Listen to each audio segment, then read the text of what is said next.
Tertúlia. Meu boa tarde a todos. Hoje é 6 de maio de 2014, é uma terça-feira.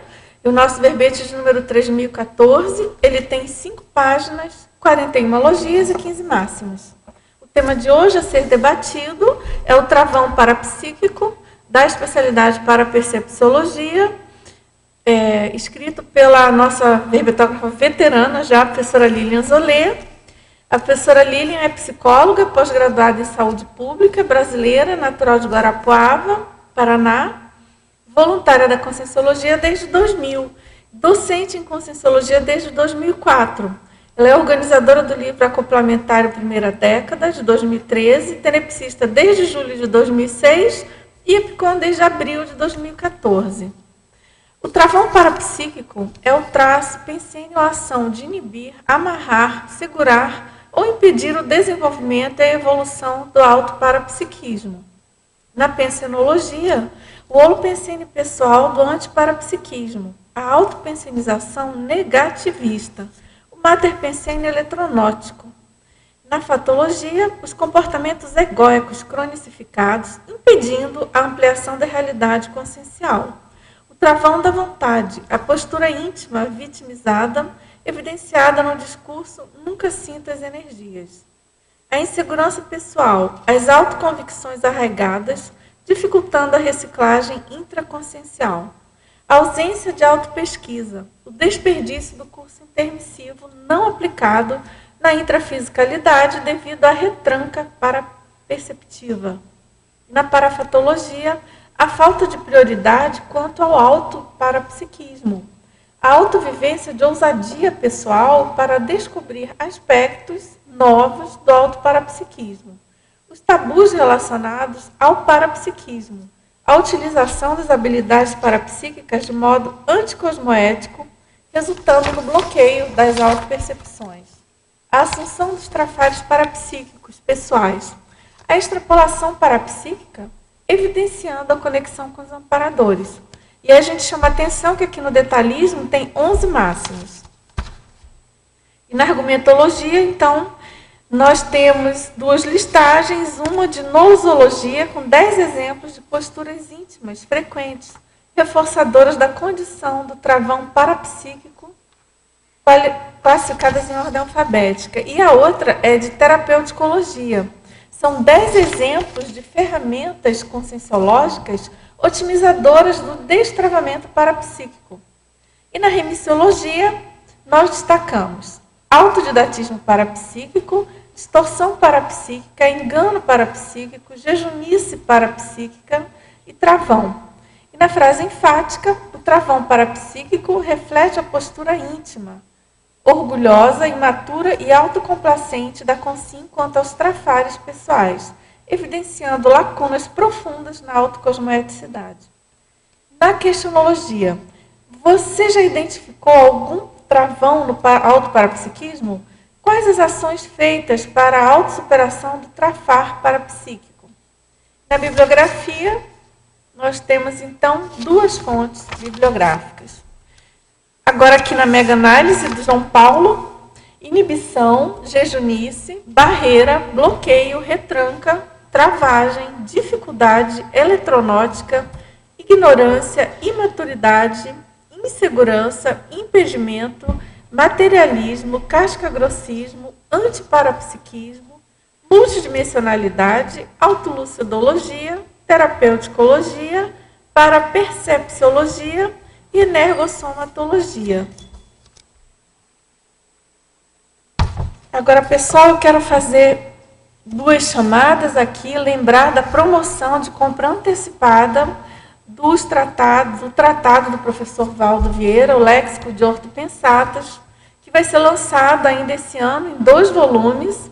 E você, então, fazendo a compra antecipada, você contribui para essa publicação, que é a Mega GESCOM, né, atual. O professor Valdo está trabalhando nisso nos últimos meses. Você tem, então, 20% de desconto, são 2 volumes, e sai por R$ 272. Preço muito bom, porque eu imagino o teor dessa obra, né? Ele já explicou aqui, nas mini-tertúlias ele comenta bastante.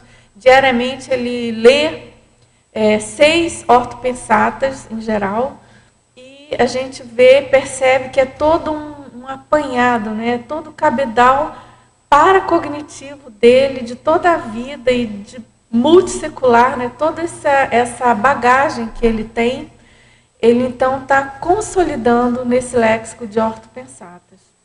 Então vamos tentar ajudar aí. E também a gente tem uma solicitação do pessoal da Evolucim, né? É sobre o ECP3, que vai acontecer de 18 a 20 de julho agora, aqui em Foz, no Hotel Carimã. E esse curso é para ajudar, então, a IC Evolucim, que é dedicada às crianças. E também a gente tem uma chamada aqui importante, que tem relação aí com o verbete de hoje, né, professora Lília? Que é a 4ª jornada de parapercepciologia e 2º Fórum das Dinâmicas Parapsíquicas. Ele vai ocorrer de 3 a 5 de abril de 2015. Mas o importante é que, sendo uma jornada de parapercepciologia, né, é importante, então, essa questão da autopesquisa, né? Então, é uma chamada de trabalhos. E o prazo para você, pesquisador aí do parapsiquismo, da parapercepciologia, é até 15 de julho de 2014 agora. Então, qualquer dúvida, você pode entrar em contato com o próprio CAEC ou a CIP, que são as 2 ICs aí em parceria promovendo esse evento, tá certo? Agora, professora Lília, a gente já tem várias perguntas, mas eu queria que você comentasse da sua motivação para escrever esse verbete. Vamos lá? Boa tarde a todos. Então, eu estou escrevendo alguns verbetes sobre temáticas da parapercepciologia, essa especialidade eu tenho bastante afinidade e também tenho alguma experiência devido ao curso Acoplamentário, também curso ICP2, como equipe, né, que eu atuei em alguns cursos, imersão progestoterápica também e assim por diante. Então, através dessa vivência atuando como equipe, desses cursos, eu acabo observando algumas condutas, comportamentos, pensamentos de pessoas, né, sobre a questão do próprio parapsiquismo, né? Então, acho muito importante trabalhar no verbete para a gente discutir, refutar mais, né, essas questões do autoparapsiquismo, para a gente se qualificar mais nessa especialidade. Claro. Muito bem. Agora, na fatologia, na página 18, 2ª linha, você poderia exemplificar e explicar alguns dos comportamentos egóicos cronificados, impedindo a ampliação da realidade consciencial? Sim. Os comportamentos egóicos é quando a pessoa ela pensa somente em si. E quando esse pensamento ele está exacerbado, ou seja, pensar em si mesmo, ele é necessário, né? Então, isso é importante. Porém, esse comportamento egóico, quando está exacerbado e a pessoa não consegue pensar nas demais pessoas, né? Ou cria algum conflito íntimo, sempre vinculado a si mesmo, então ele acaba ficando cronificado e a pessoa acaba não tendo uma expansão da sua própria pessoa, de compreensão do mundo ao seu redor, das demais pessoas e assim por diante. Se nós formos pensarmos apenas na questão psicológica desse traço egóico, né, cronificado, então a pessoa é como se ela estivesse numa casca, vamos colocar assim, né? Então ela não consegue ter uma percepção real do mundo dela, que está ao seu redor, de si mesmo e também das demais pessoas. Isso a gente só colocando a questão da psicologia. Então agora vamos ultrapassar esse limite, vamos colocar aí a questão né, da multidimensionalidade, né, do parapsiquismo, das parapercepções. Então, quando a pessoa ela está incrustada, né, em si mesmo, ela também vai diminuir a sua capacidade de pegar informações do extrafísico em si. Então, é muito importante a gente começar a se avaliar, né, se autoavaliar, se autopesquisar sobre quais são os comportamentos ainda egóicos exacerbados que nós temos e o que podemos modificar. Uns exemplos desses comportamentos seriam uma ansiedade extrema, uma mágoa, raiva, culpa e assim por diante. A ansiedade normalmente está vinculada com uma expectativa que a pessoa tem sobre alguma situação ou alguma pessoa ou sobre si mesmo. Normalmente a ansiedade ela tem uma base construída, né, em algo idealizado, ou seja, não é real, é idealizado. Pode ser até fantasioso, mas não é real. Isso gera para ela esses mecanismos de ansiedade e que provavelmente, geralmente, pode ocasionar uma frustração. Porque como não é real, né, o que ela enxerga do mundo e das pessoas, ela acaba se frustrando. A questão da mágoa é o rancor, é o ressentimento, é a não compreensão do funcionamento das demais pessoas. Ou seja, a pessoa, normalmente, ela quer controlar o comportamento e os sentimentos das demais pessoas, para que essas pessoas atuem de uma maneira similar à sua própria conduta. Ou seja, ela tem uma certa dificuldade de entender que as pessoas podem reagir ao contrário ao seu comportamento, às suas ideias, né? E isso gera mágoa, né, muito grande. Estou colocando aqui alguns aspectos, né? E a mágoa, ela está muito vinculada também à questão da dificuldade da pessoa perdoar o seu colega, né?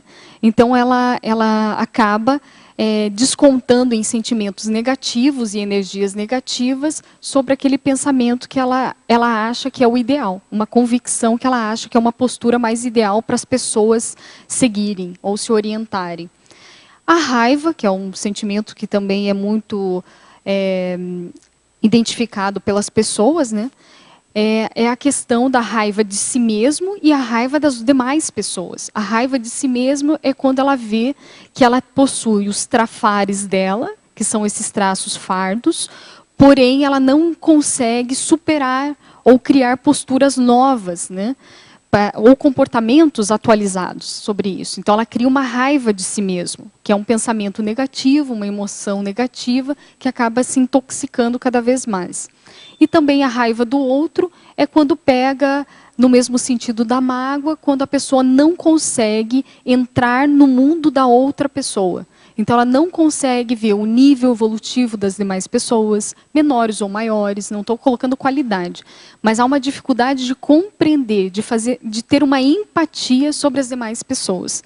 E com isso, a tendência é a pessoa ficar mais irritada, ficar mais raivosa, ansiosa, por essa falta de compreensão desse mundo externo. A questão da culpa é que normalmente essas pessoas, né, é como se fosse uma cascata de sentimentos negativos, né? E que tanto a ansiedade, a mágoa, a raiva, elas desencadeiam ou resultam numa culpa. Então a pessoa, ela se sente culpada por sentir esses pensamentos negativos, tanto com ela mesma e com os outros, e vai piorando cada vez mais esse ciclo vicioso, né, desses pensamentos distorcidos, vamos colocar assim, né? Todos esses aspectos que eu mencionei, eles também vão resultar num travão parapsíquico. Então, uma pessoa que tem uma emoção tóxica, que é raiva, ódio, mágoa, rancor, irritação, ela também está exteriorizando energias tóxicas, correto? Tanto para ela, quanto para as demais pessoas e para o ambiente. E necessariamente, e geralmente, essas pessoas, elas acabam, por si mesmo, se autobloqueando. Então, elas bloqueiam os chakras e a sua interação energética. Com isso, seus canais de parapercepção ou de recepção de informações extrafísicas vão ter maior dificuldade ou vai ter um travamento nessa comunicação, né, entre ela e o extrafísico. Bem, agora também em Fatologia, na página 18, sexta linha, ele pergunta como reverter o desperdício do curso intermissivo não aplicado na intrafisicalidade devido à retranca paraperceptiva, podendo levar a melex. Perfeito. O primeiro passo que eu vejo é a pessoa identificar que ela está com essa retranca e que está desperdiçando o conteúdo que ela teve no curso intermissivo e começar a atuar a favor. Então, ou seja, criar habilidades novas, né? Habilidades bioenergéticas e parapsíquicas que têm a ver com essa retranca identificada. E como que você pode desenvolver uma habilidade? Nós temos inúmeras ferramentas dentro da CCCI. Uma delas é os cursos de campos, né? Campos bioenergéticos, ao exemplo do ECP2, a exemplo do acoplamentário, a exemplo do imersão progestoterápica, entre outros, inúmeros outros. Então, é muito importante a pessoa priorizar o que ela tem de retranca. Então, identificou se você não tem essa habilidade, elenca e vamos fazer que existe técnica para tudo. Existe a possibilidade de desenvolver essas habilidades. E com isso desenvolvido, o mínimo que seja, você aplicar isso no seu cotidiano. Então, essa postura íntima, ela já vai reverter esse desperdício. Então, é a pessoa parar de ter sofrimentos e desconfortos e ficar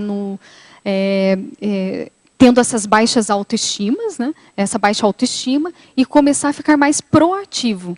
Né? Eu acho muito interessante, quando você identificar um trafar pessoal, imediatamente você também vê as suas qualidades. Isso é muito importante na pesquisa conscienciométrica. Então, só de trafar a gente não vive e não evolui. A gente chegou no curso intermissivo porque nós temos qualidades, nós temos habilidades, nós temos gabarito. Então, a gente precisa apenas arrumar algumas arestas. Né? Então, isso tem que ficar muito forte dentro do intermissivista. Então, isso não é passar a mão na cabeça, mas simplesmente identificar com realidade, né, aquilo que você tem de lacuna, mas também estar a par do que você tem de talentos, para começar a caminhar, sempre andar para frente, para não patinar e não escorregar para trás. Né? É nesse sentido.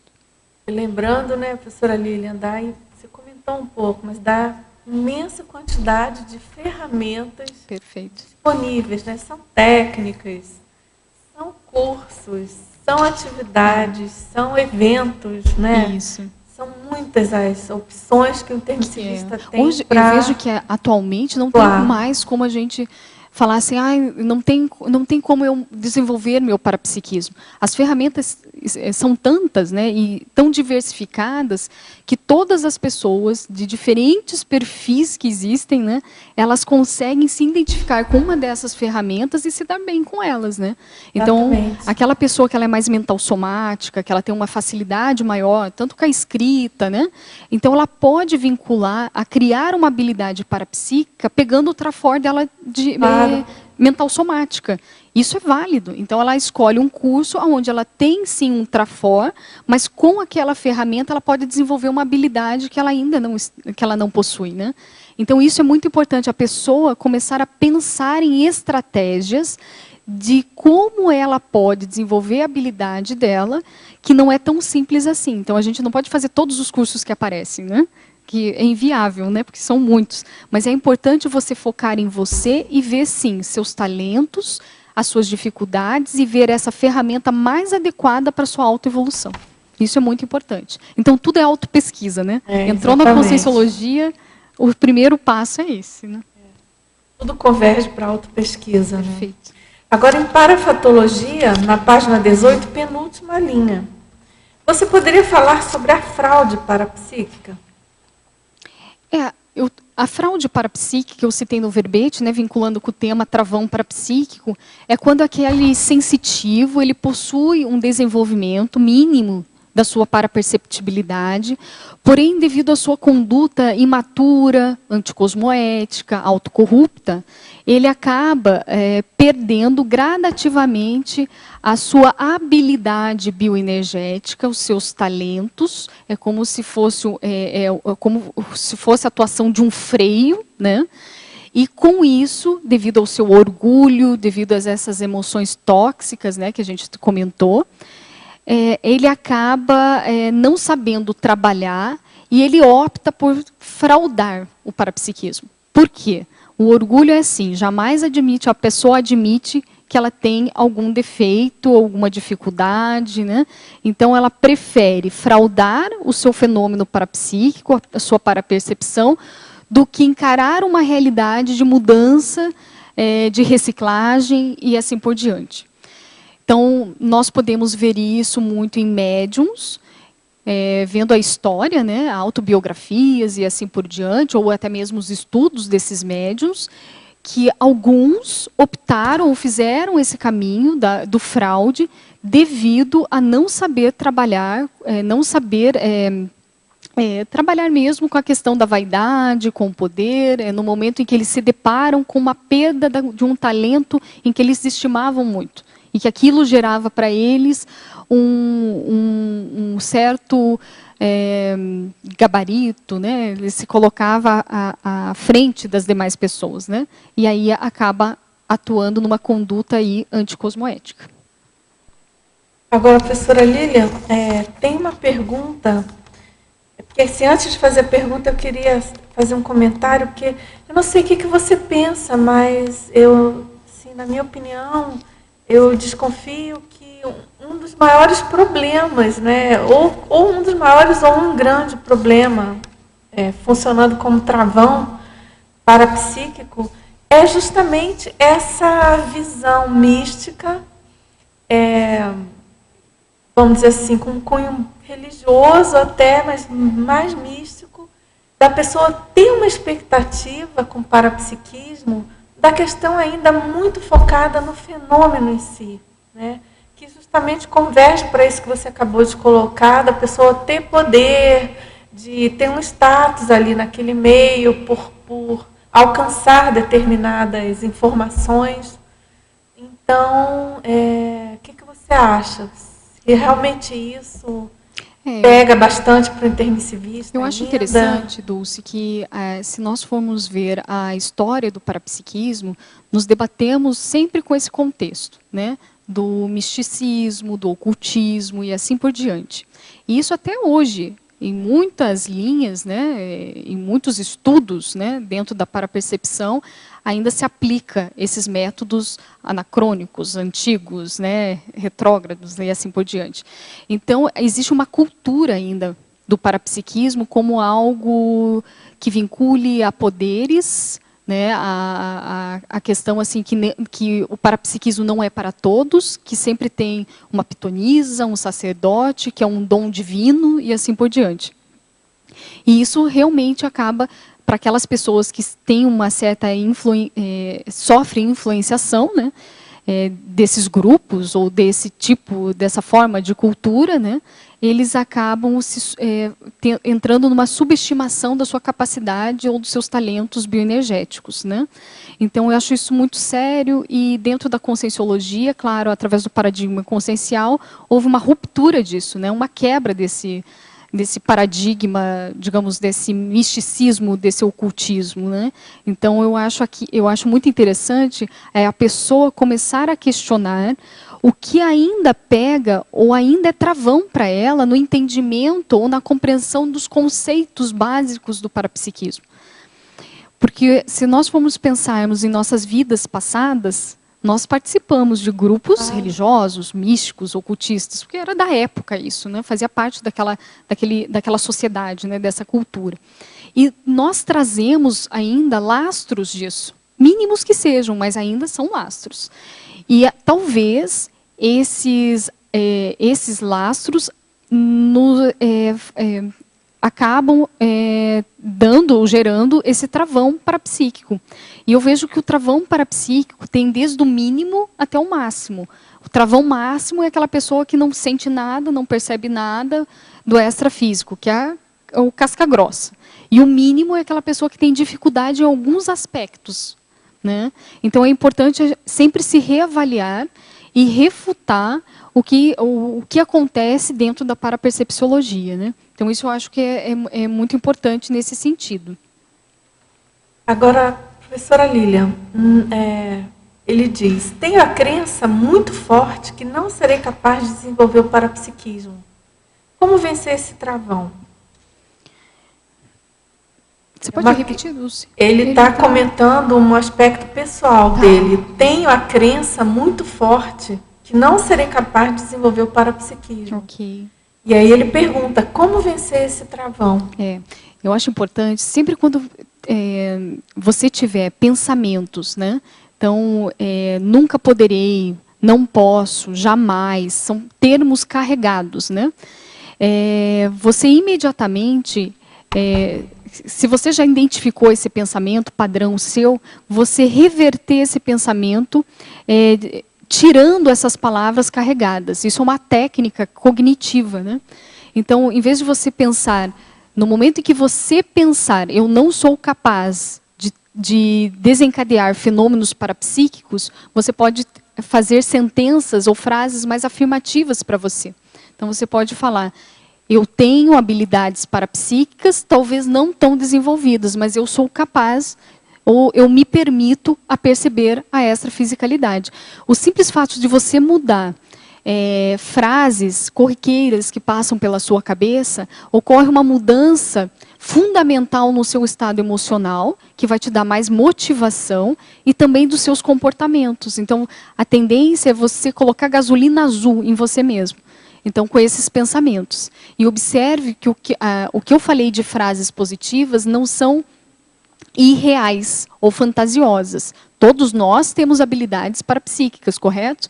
O mais importante é você identificar essas habilidades. Você está ciente das suas capacidades. E para isso tem um segundo passo, que é você listar numa folha todas as habilidades que você acha que você possui dentro do parapsiquismo, considerando aqui as bioenergias. Vamos dar um exemplo. Como é que é a sua capacidade de exteriorizar as energias? Você percebe quando você exterioriza? Há alguma mudança fisiológica nesse ato ou nessa ação? Então, aí você pensa. Outra coisa, você possui clarividência? Se não, qual é o fenômeno que você possui? Não precisa ser 100% vivenciado esse fenômeno, tá? Não vamos entrar no perfeccionismo. Então, às vezes, você está iniciando e tem algumas extrapolações dentro desses fenômenos. E é com isso que a gente pode trabalhar. Então, qual é a sua capacidade? Se você já fez cursos de campos bioenergéticos, aos moldes do ECP2, do acoplamentário, comece a perceber por onde que é a sua entrada, onde que a porta se abre para você dentro da paraperceptibilidade. Ou seja, o que fica mais evidente para você? São as energias, a ectoplasmia? O que você percebe melhor? Então, isso é muito importante. Uma vez identificados os seus talentos, é interessante você sempre estar em mãos, né, com essa folha e sempre repassar. Você sempre vai estar lendo isso, que é importante para a questão da reeducação daquele pensamento viciado, negativo, autodepreciativo e assim por diante. Então, isso é uma técnica que pelo menos eu utilizo, fazendo uma autoconscienciometria, uma autoconsciencioterapia. Outra questão muito importante, quando você listar suas habilidades parapsíquicas e bioenergéticas, escreva um fato que você vivenciou e que comprove para você mesmo que você tem essa habilidade. Outra questão, nessa mesma linha de raciocínio, é você dar uma nota de 0 a 10, sendo 10 o máximo de atuação sua naquele aspecto, você mensurar o quanto que você está dentro dessa habilidade. Então, clarividência. Aí você coloca um fato. Ao fazer o curso acoplamentário, dos 25 acoplamentos, eu percebi 10 acoplamentos, eu percebi conscientes. Então, nota que eu me dou. De 0 a 10, eu vou me dar 7 nisso. Então, eu tenho uma habilidade. Não é isso? Mas está ali. Isso é um exemplo, né? E assim por diante. Isso é muito importante. Então, a autopesquisa, ele fortalece um pensamento racional, crítico, refutador, não só dos fenômenos, mas de si mesmo. Então, você vai trabalhar com algo mais real de si, e não distorcido, né? Ou uma ilusão, uma expectativa, né? Nesse sentido. Então, trazendo mais para a realidade, geralmente o seu pensamento que está mais negativo sobre o seu desenvolvimento parapsíquico, a tendência é mudar, é reverter. Mas é necessário persistência e você fazer essa técnica, repetir várias vezes. Um aspecto importante, Dulce, de comentar, é que esses pensamentos distorcidos ou crenças errôneas que nós temos de nós mesmos, dos outros e do mundo, eles são formados desde a nossa infância, devido ao que? A validação dos comportamentos ou não, validação dos comportamentos, do afeto que a criança recebeu e do desafeto que ela recebeu. Então, nós vamos marcando, vincando em nós mesmos esses tipos de comportamentos. E, muitas vezes, a gente vai gerando cenários irreais sobre alguns comportamentos, né? Então, isso é muito importante a gente verificar. Esses pensamentos distorcidos, se é real ou não, normalmente não são reais, o que passa na nossa cabeça, e que são dessa maneira mais autodepreciativa, né? E trabalharmos com isso de uma maneira mais real. Eu não sei se ficou claro. Se não ficou claro, você passa uma pergunta de novo, né? Que eu vou tentar responder. Vamos lá? Você quer perguntar? Olá. Aqui. Oi, Nilma. Na polinomiologia, eu gostei muito desse polinômio. Você pode comentar mais sobre o destravamento parapsíquico refletido no polinômio complementário, TENEPS, epicentrismo consciencial, megagescom? Perfeito.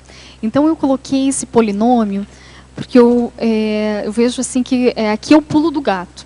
Então, se a pessoa ela identificou um travão dela, seja ele qual for, na área do parapsiquismo e das bioenergias, uma vez ela mais lúcida, o primeiro passo é priorizar essa mudança, né? Então, eu coloquei como exemplo do que eu fiz. Então, eu priorizei o acoplamentário. Então, eu realizei inúmeros acoplamentários, aí foi 80, uma bateria, né? 80 cursos. E, com isso, frequentemente, a pessoa fazendo esses cursos, aqui o exemplo é acoplamentário, mas pode ser qualquer outro curso de campo bioenergético, né? Então, uma vez a pessoa priorizando, ela vai começar a ver nuances de mudanças. Mudanças no quê? No seu modo de ver o parapsiquismo, do seu perfil, ou identificação do seu perfil parapsíquico, do seu parapsiquismo. Isso vai gerar o quê? Uma autossegurança, né? E assim vai virando uma cascata positiva. Um dos resultados desse processo é a questão da TENEPS. Ao mesmo tempo que a pessoa opta por se melhorar nessa questão parapsíquica e interassistencial, optando por fazer um curso, né, mais assiduamente, a TENEPS dela melhora também.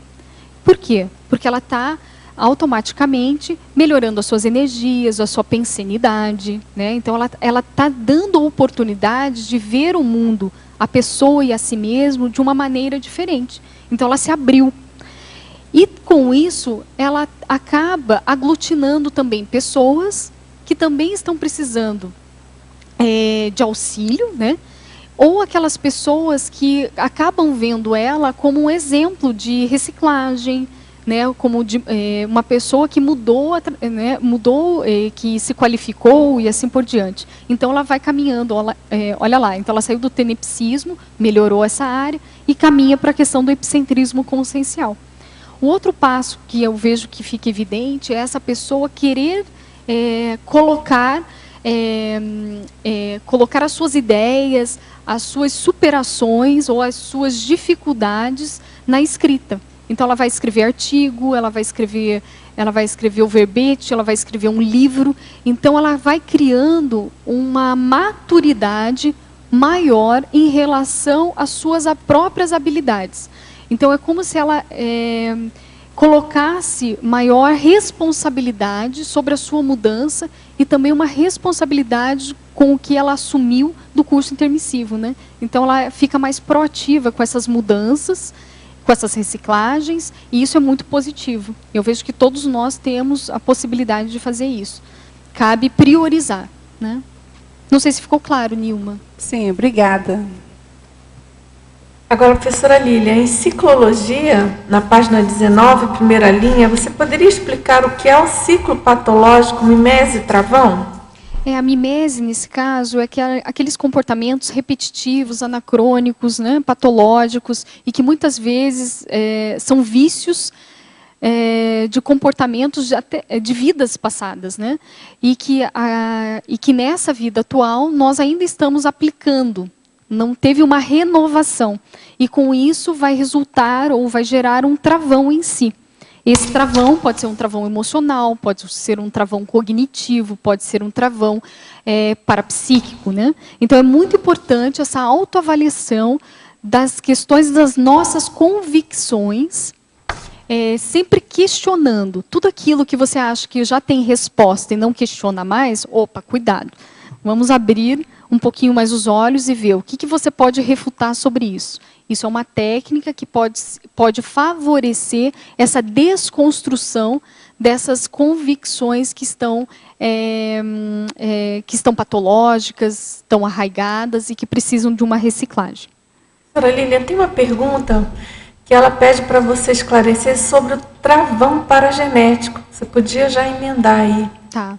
O travão paragenético é aquela pessoa que ela, por alguma razão, ela acabou errando, né? Então ela teve uma atuação anticosmoética no seu parapsiquismo, da sua atuação parapsíquica. E com isso foi formando marcas, vincos, né? Então, de vida em vida, ela não renovou esse comportamento, essa sua ação, essa sua pensenidade anticosmoética.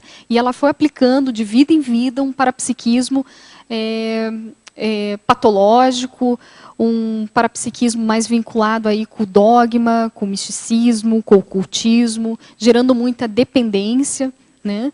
E assim por diante. Então, a tendência é essa pessoa, ela vir com alguma questão, algum travão paragenético. É como se aquilo dificultasse ela, para uma próxima vida, a ter fluidez no que antes ela tinha capacidade.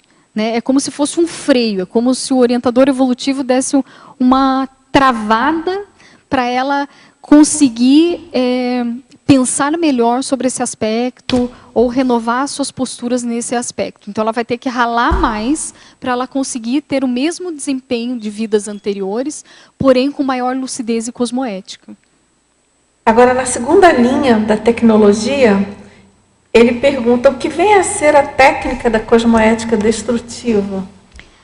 A técnica da cosmoética destrutiva é aquilo que você identificar que não serve mesmo. Não adianta fazer maquiagem, né? Tentar disfarçar. Então, esse é o princípio, né? Então, pegando um pouquinho, trazendo um pouco para nós, né, na autopesquisa, então, todos os trafares identificados por nós, não adianta escondê-los ou mascará-los. Então, se não presta mesmo, o que podemos fazer? Vamos melhorar, vamos mudar essa conduta. E a gente só muda a conduta mudando o nosso pensamento, a nossa maneira de pensar. Então, essa é a base, né? Então, identificando esse pensamento que te leva a esses comportamentos anticosmoéticos ou valores que não estão adequados para o momento, facilita essa mudança de comportamento. Então, isso é muito importante. Uma técnica que eu vejo que vale a pena é a construção do Código Pessoal de Cosmoética. Então, ele utiliza essa cosmoética destrutiva. Então, a pessoa identificou que tem um traço de autocorrupção crassa, ela vai fazer cláusulas para que, sempre quando ela se deparar com alguma situação que vai acionar esse pensamento anticosmoético, ela tem uma técnica ali, prática, pragmática, que ela aplique e que aumente a sua lucidez, né, para ela reverter esse processo imediatamente. Então, com isso, sendo aplicado no dia a dia, frequentemente, ela vai diminuindo as condutas errôneas, as suas posturas anticosmoéticas, até um ponto de ficar natural, né? Ela virar um traço em si, né, da pessoa, da própria consciência. Agora, professora Lilian, para a fatologia, na página 18, no final da segunda linha, de baixo para cima, você poderia aprofundar a manutenção da labilidade parapsíquica? É quando a pessoa ela tem essas oscilações de humor frequentes devido às suas interações energéticas cotidianas. Então, sempre quando ela vai conversar com uma pessoa ou entra num ambiente, e esses ambientes estão com uma energia mais negativa, né, com um padrão mais nosográfico, ela sente essa repercussão em si e não consegue trabalhar com isso. Então, ela acaba ficando mal. Então, a primeira reação vai ser a mudança de humor. Porém, em vez dela ficar mais lúcida para esse processo, para essa sua atuação energética, de acoplamentos, né, e assim por diante, ela acaba entrando na onda dessa patologia. Então, ela não se questiona, ela simplesmente atua mais emocionalmente. Então, ela não liga, ela não procura saber o porquê que ela tem essas mudanças abruptas de humor, ou porquê que ela sente desconfortos no seu corpo, ou assim por diante. Ela simplesmente entra numa zona de conforto, onde até um certo ponto ela tem um ganho secundário, né, com essas manifestações até mesmo psicossomáticas, e ela fica atuando nesse aspecto. Né? Então, ela simplesmente vai ficar reagindo emocionalmente sem nenhuma mudança. Hoje, eu vejo que existem ainda muitas pessoas que ainda se mantêm nessa condição de labilidade, porque não conseguem enfrentar esse problema. Né? Não conseguem enfrentar, dizer, não, eu posso mudar, eu consigo mudar, porque eu vejo que uma pessoa com labilidade parapsíquica, eu não estou falando labilidade emocional e nem doenças psiquiátricas, né? Estou falando labilidade parapsíquica. Então, uma pessoa que ela tem uma abertura com as energias e com o parapsiquismo, isso é uma habilidade positiva. Porém, ela não está sabendo utilizar essa ferramenta de uma melhor forma, né, de uma melhor maneira. Então, se ela começar a observar, opa, eu tenho uma habilidade, mas só está faltando eu reformular ou criar estratégias para lidar com esse trafor, né, e não cair de 4, né, com a extrafisicalidade, né, ela se preparar mais, se gabaritar mais com essa ferramenta que ela tem inata. Então, isso é uma mudança de pensamento. Né? Então, eu vejo que é isso que é importante para quebrar essa manutenção da labilidade. Então, a pessoa ela tem, sim, capacidade de ter controle sobre si mesma, né? Sobre as suas emoções, sobre o que ela assimila ou não assimila, e assim por diante. Né? Basta ela querer, e tem técnicas e ferramentas para isso. Vou dar um exemplo. Técnicas que ela pode utilizar. Dentro da consciencioterapia, tem inúmeras técnicas que ela pode aplicar por ela mesma, checagem holossomática, né, a própria questão do enfrentamento do mal-estar. E eu acho primordial essas pessoas também a se colocarem como evolucientes. Então, a fazerem a consciencioterapia. Então, isso é muito importante, porque ela vai ter um feedback de 2 consciencioterapeutas. Né? Então, vai ter um auxílio dobrado, né, sobre o seu conflito.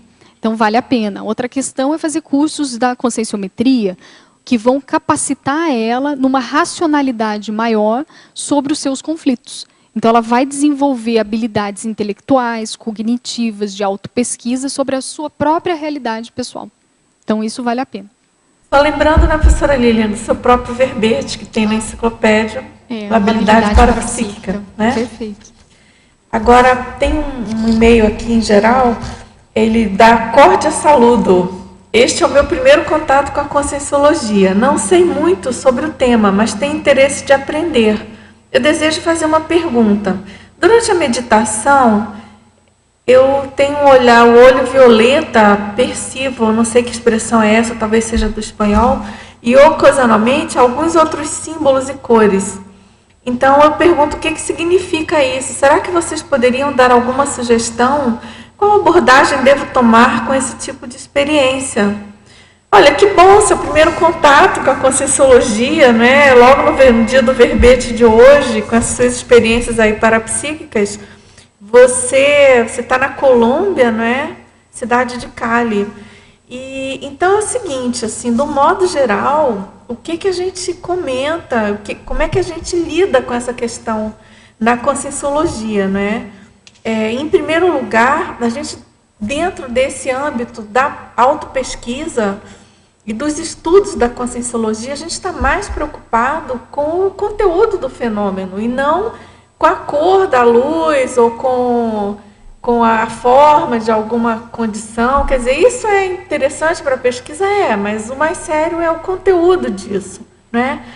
Então, assim, dicas que a gente dá de cara. Você começar a trabalhar com as suas energias, porque esse conceito de meditação na conscienciologia, ele não é bem abordado. A gente não trabalha com o conceito de meditação, mas sim com o conceito de introspecção e de trabalho com as energias conscienciais.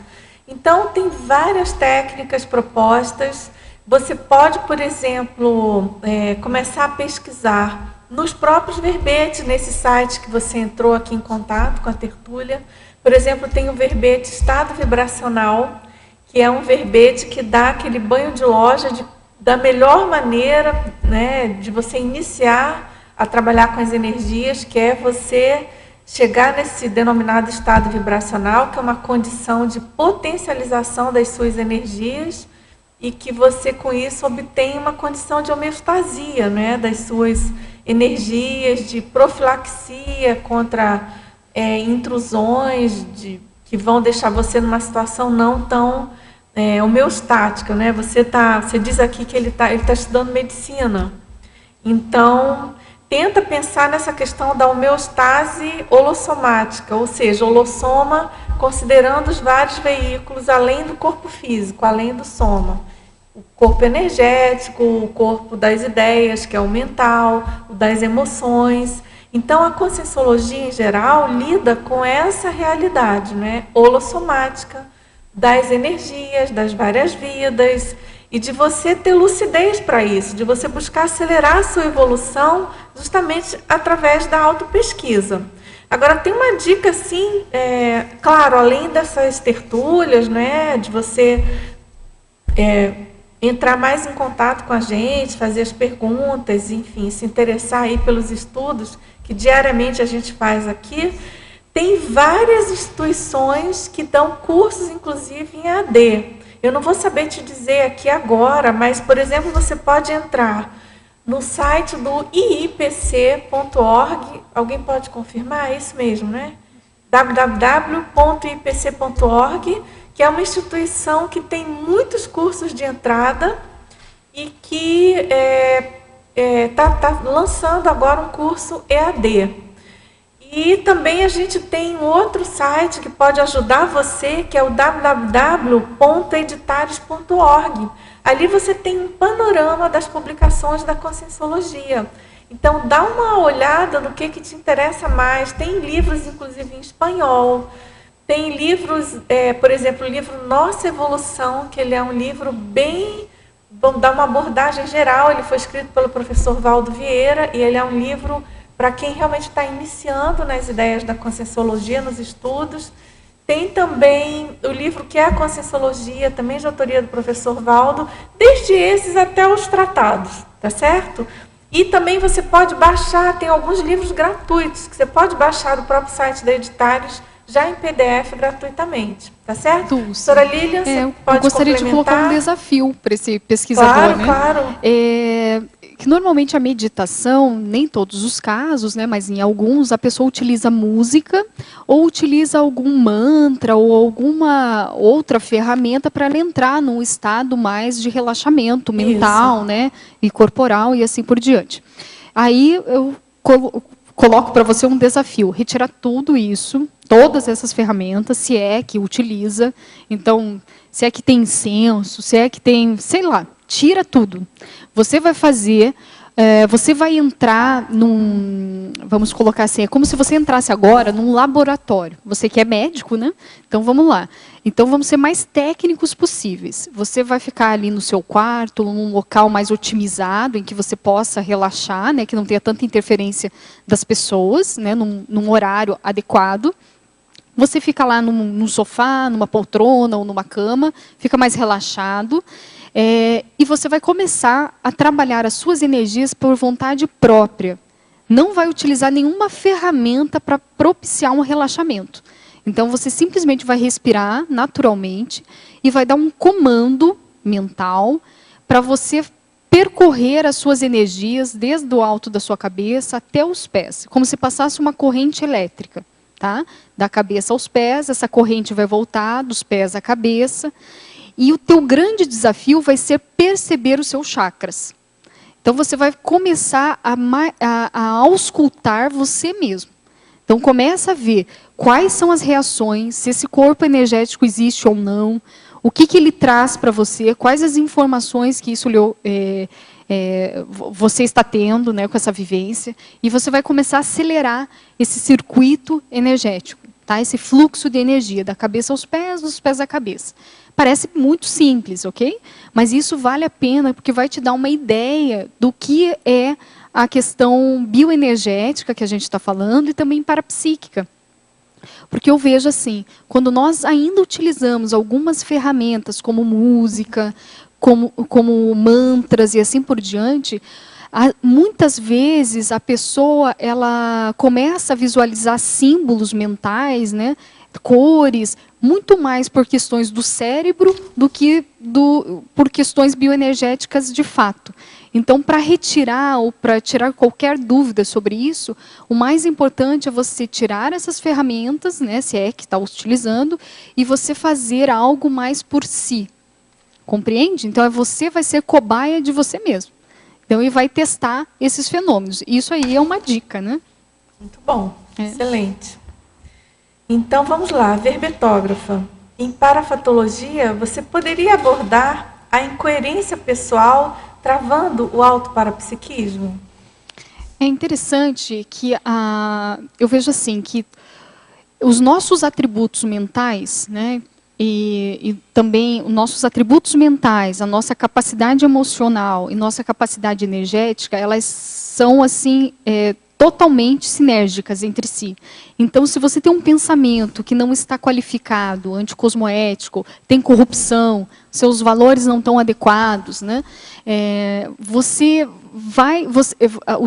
As suas emoções também vão corresponder a isso. Então, geralmente, é uma pessoa que vai sentir mais ansiedade, mágoa, raiva, irritações e assim por diante. E isso vai repercutir nas energias e nos comportamentos dessa pessoa. E, consequentemente, esse padrão vai levar a um travão maior, que é do parapsiquismo. Então, a pessoa, como ela está intoxicada consigo mesma, a tendência é ela não ter canais abertos para a multidimensionalidade. Então, ela vai cada vez mais se restringindo da multidimensionalidade. E esse restringimento não é ninguém que faça por ela, é ela que faz consigo mesma. Então, eu acho isso muito importante. Talvez as pessoas não consigam correlacionar todas essas etapas, né? Então, é muito importante, para fazer o destravamento parapsíquico, fazer também o destravamento cognitivo, né? Então, é começar a pensar de uma maneira diferente sobre você mesmo, sobre os outros e o mundo. Isso vai ajudar nas energias. Então, olha só que interessante, não é só fazer cursos de campos bioenergéticos ou manobras energéticas. É necessário também você trabalhar com a sua cognição. É começar a ver o que passa pela minha cabeça que me gera desconforto. O que eu faço com esse pensamento? Ele é correto? Ele é verídico ou não? É uma expectativa minha, uma idealização minha, né? É um desconforto meu, é um trauma meu, que eu posso superar. Então, isso é muito importante. Então, muitas vezes, o travão parapsíquico, ele advém de um travão emocional e cognitivo. Então, é um ciclo que nós precisamos ir cortando, né, de passo a passo, até chegar num destravamento maior. Isso, muita imaginação patológica. Muita imaginação patológica, e aí entra vários outros aspectos, né? Claro. Então, e que também são naturais, Dulce, porque na escala evolutiva nós passamos, faz parte desse destravamento, né? Então, com os réus tem muito mais travão parapsíquico, né?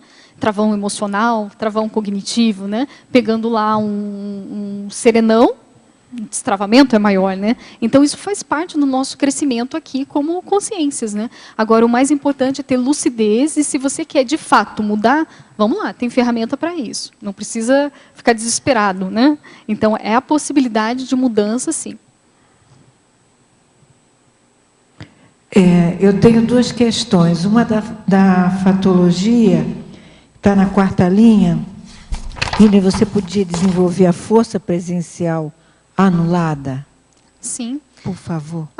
É quando aquela pessoa ela está totalmente encapsulada em si mesma, Tânia, e ela não consegue, através desses pensamentos mais doentios sobre si mesma, sobre o mundo e sobre os outros, ela perde a força das suas capacidades, compreende? Então, é uma pessoa que ela passa por todos como anulada. É aquela pessoa que você nem vê que ela entrou ou saiu de um ambiente. Existe um verbete do professor Valdo que fala sobre isso, tá? Essa força presencial anulada. Então, é aquela pessoa que ela está com nível de patologia grande, compreende? E ela não consegue ter uma força até mesmo vital para desencadear uma interação maior social, e aí entra com a questão energética e parapsíquica. Compreende? É como se fosse encapsulada. Tá?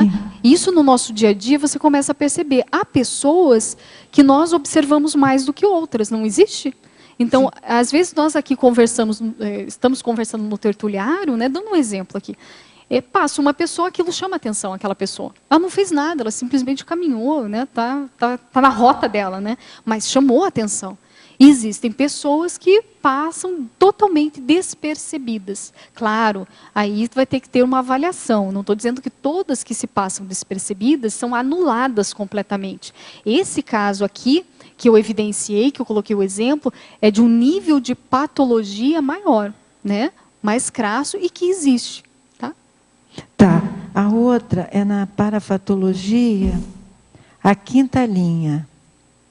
A ausência de ousadia pessoal. Perfeito. Para descobrir aspectos novos. Isso é interessante. Há pessoas que têm um certo receio de tentar coisas novas, de ousar um pouco mais. E para nós nos destravarmos com o parapsiquismo, há uma necessidade de ter uma ousadia, correto? Então, é você vivenciar coisas novas, é você se abrir para aspectos novos, né? Você fazer ações novas e assim por diante. Então, quando a pessoa ela tem um certo receio de ousar, ela acaba se acomodando. Então, ela sempre vai fazer as mesmas coisas do que ela acha que ela é capaz e nunca vai tentar aquelas situações ao qual ela acha que tem dificuldade. E isso impede dela crescer. A ousadia ela é positiva porque ela favorece o crescimento pessoal. A ousadia que eu estou falando aqui é aquela ousadia planejada, pensada, positiva. Não é impulsiva. Né? Porque existe a ousadia da pessoa ansiosa, impulsiva, que nem pensou. Né? Ela simplesmente faz alguma coisa e normalmente não vai dar certo pela falta de um planejamento. Né? A ousadia que eu estou colocando aqui é aquela ousadia de tentar buscar algo novo, mas planejado, decodificado antecipadamente pela pessoa. Ela sabe que aquilo é uma lacuna para ela, mas mesmo assim ela vai criar estratégias para ela conseguir chegar nisso. Então, ela vai criar mecanismos novos, comportamentos novos, para ela alcançar o objetivo dela. E ela sabe que no início vai sentir desconforto, porque ela não tem habilidade para aquilo, mas ela vai se permitir tentar fazer. Então, isso é muito importante. Eu vejo que dentro da parapercepciologia, dos pesquisadores, né, ainda nós temos um pouco disso. Nós nos limitamos. Né? Eu vejo que o maior limite da consciência, quem dá é ela mesma. Então, se a gente falar assim, desperticidade, né? O professor Valdo jogou, né, a onda, 3 anos para alcançar desperticidade. Nós temos um certo travamento com isso. A gente falou, opa, mas como? Como é que é? Como é que, né? Então, a gente ainda está estudando ou caminhando para esse pensamento mais ousado, planejado, que é mais harmônico, né, para a construção da autoevolução. Então, eu vejo que é necessário, sim, a gente se abrir mais para as coisas novas. Né? E isso não quer dizer que a gente já está nesse estágio novo, mas há a possibilidade de a gente alcançar melhor isso, de a gente ser mais assertivo, né, nessa condição. Eu não sei se ficou claro. É um exercício cotidiano, né? Você está sempre querendo o melhor do autoparapsiquismo, né? Esse exercício... Continuar. É sempre se colocar metas para você maiores do que aquilo que você já conseguiu. É você conseguir sempre ter extrapolações parapsíquicas e bioenergéticas, no caso. Né? Colocar desafios para você. Então, se você é tenepsista, o que falta na sua TENEPS para você incrementar, qualificar? É nunca ficar acomodado com o que você já conquistou, né? É sempre tentar colocar um tempero a mais, alguma mudança a mais para esse crescimento evolutivo. É nesse sentido. Tá ok, muito obrigada.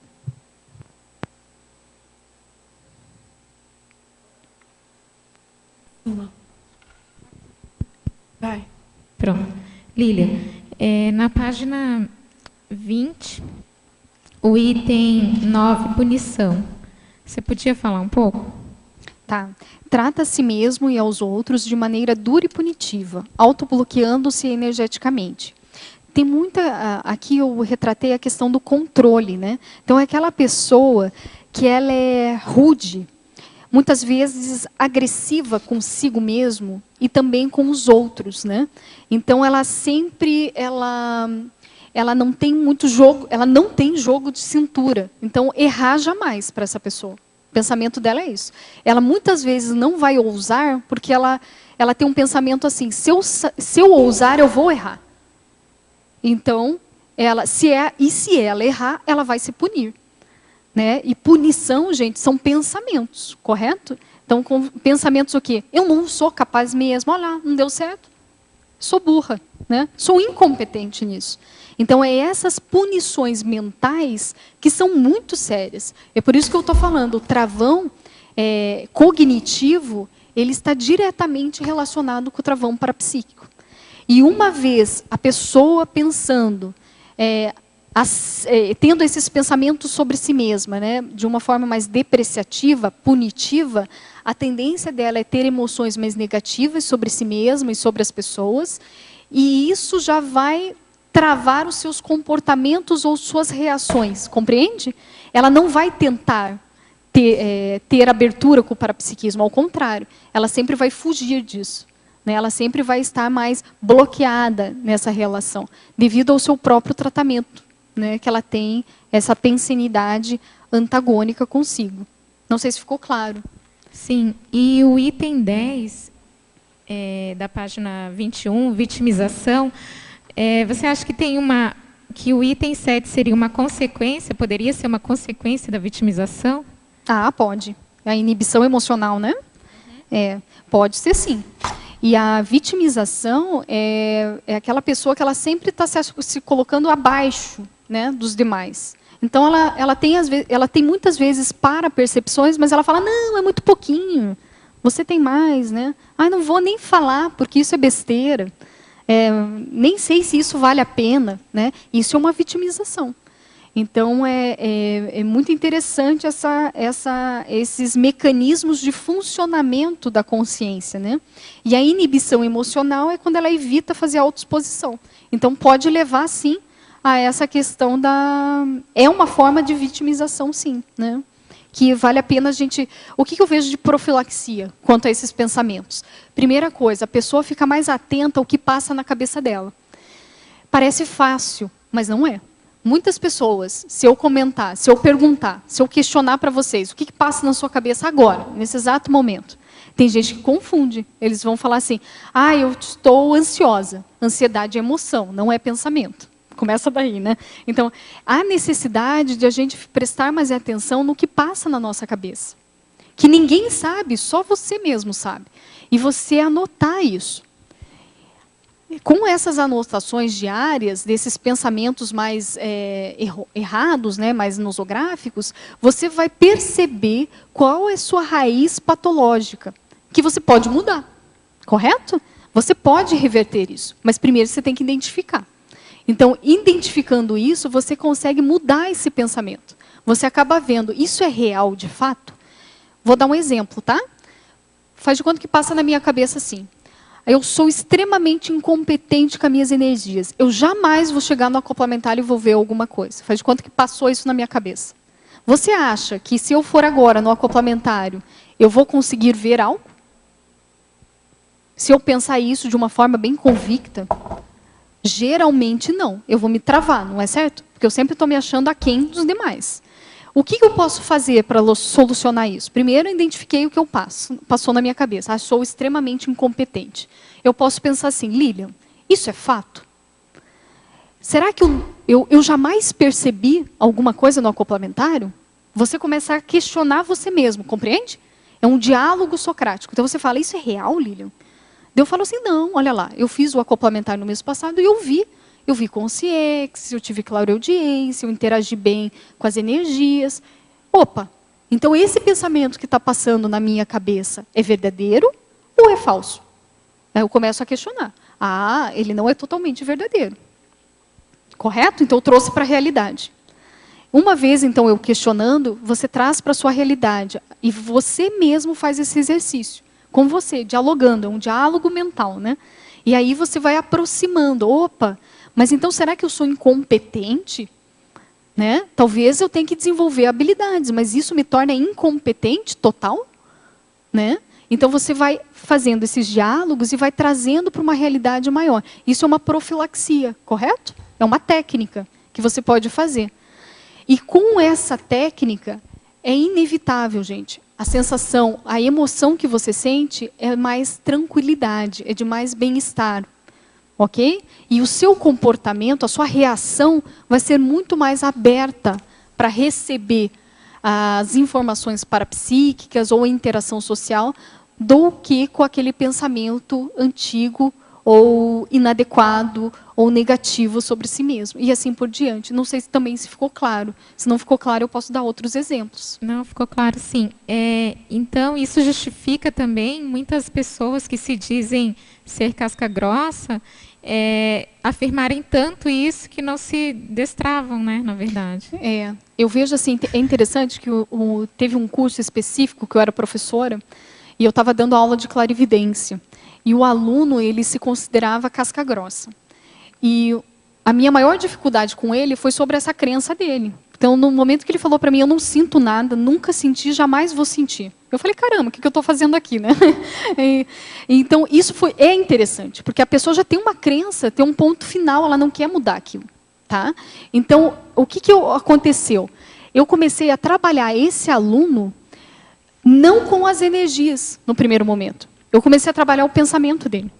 Então, eu comecei a ver... Então, é como se eu atuasse como uma advogada, ao contrário. Eu falei assim, então, me prove que você é incompetente, realmente, que você é casca grossa e não sente nada.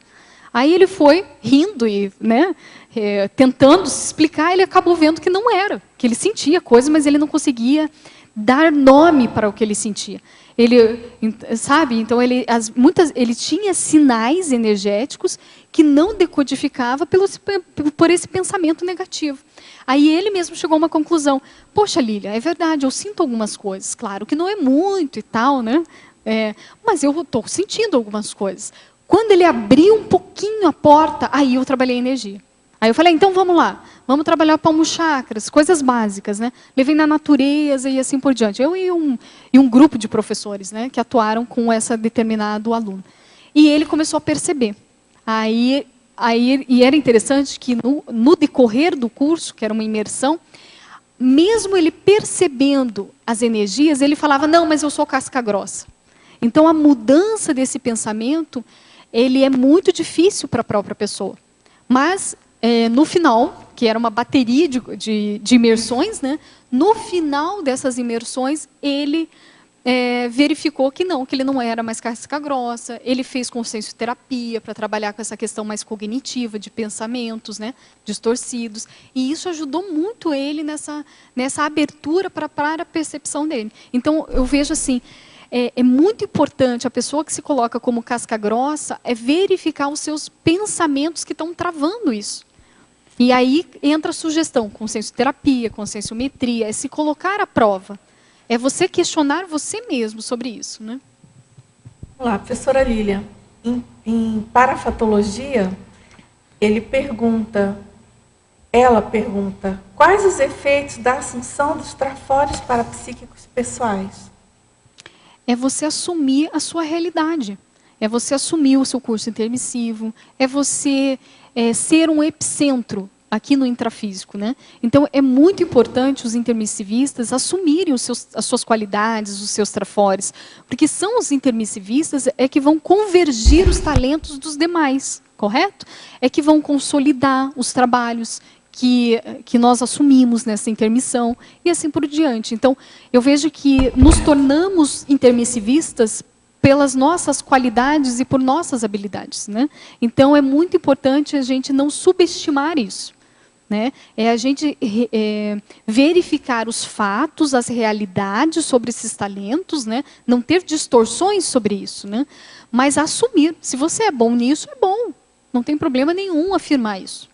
Tá? Isso não tem pessoas que eles têm mais um vínculo religioso que acreditam que jamais deve ser bom em algo, né? Que é melhor você ficar abaixo, né? Ou achando os outros melhores. Então tem que acabar com isso. Então, se você é bom mesmo. Se você teve lógica, se teve racionalidade, se teve reflexão sobre esse traço, né? E você chegou numa conclusão que você tem esses talentos, vamos assumir, vamos trabalhar mais com esses talentos, né? Nesse sentido.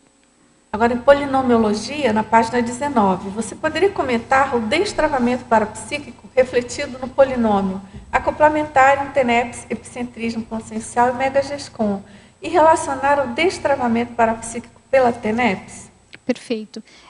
No momento em que a pessoa ela prioriza o destravamento parapsíquico pessoal, então ela identificou qual que é a trava dela específica, o ideal, né, nesse caso, é ela priorizar ações para esse destravamento. Então, ela pode priorizar o curso acoplamentário, que é o exemplo que eu dei aqui no verbete. Uma vez priorizado, ela vai fazer várias vezes esse laboratório, né? Porque nós sabemos que para mudar um traço não é simples, né? Então, para a gente mudar essa postura que está ocasionando travão, ele é difícil, mas é possível. Exige persistência, vontade, né? Então, a pessoa fazendo isso, passo a passo, priorizando um curso bioenergético, ela vai começar a ver mudanças suas, ela vai começar a observar também qualidades que ela não observava, lacunas que não observava e assim por diante. E se a escolha dela for melhorar de fato, se ela tiver essa autenticidade, isso vai repercutindo no seu cotidiano. Então, se ela é tenepsista, ela vai começar a melhorar, ela vai começar a observar a sua qualificação dentro dessa tarefa energética pessoal. E isso vai aumentando cada vez mais. Vai chegar um ponto que essa pessoa ela vira uma referência num grupo dela. Referência de reciclagem, referência de especialidade e assim por diante. Quando ela vê, quando ela observa, ela está como um epicentro consciencial. E assim, ela vai convergindo os talentos pessoais e grupais, devido à sua liderança, e ela pode produzir mais intelectualmente também. Então, que é a questão da megagescon. Então, ela converge os seus talentos e dos demais para um trabalho muito mais sério, né? Muito mais, que vai ter ocasionar uma senha, digamos, para esse grupo e para ela mesma, né? Uma senha aí multidimensional. Então, esse é o crescendo que eu observo e que ocasiona, óbvio, a questão do destravamento bioenergético, parapsíquico e assim por diante. Agora, professora Lilian, você poderia expandir a frase enfática?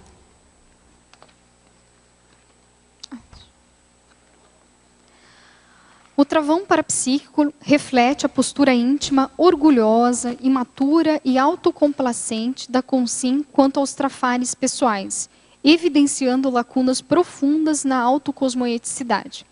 Então, eu coloquei essa frase enfática no sentido de a responsabilidade de quem tem esse travão parapsíquico é da própria pessoa. Então, é a própria pessoa que faz o travão nela, né? E é importante ela começar a ficar ciente e colocar a devida responsabilidade nisso.